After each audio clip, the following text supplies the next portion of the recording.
Good morning, everyone. Good morning to everyone present here. I am honored to speak about Kumarasamy Kamarajar, a remarkable Indian leader and the kingmaker of Indian politics, born on July 15, 1903 in Virudhunagar. Kamarajar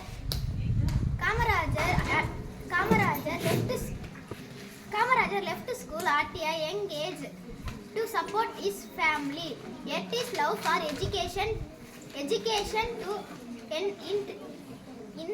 enter a political journey. He joined the Indian National Congress and actively participated in the freedom movement. His dedication usually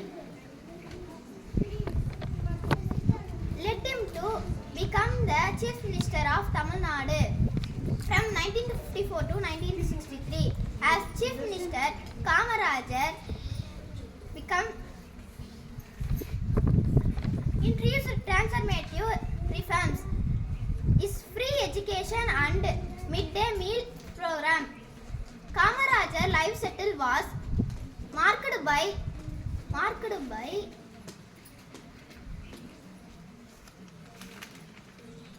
simplicity and honesty. He always placed the needs of common people first.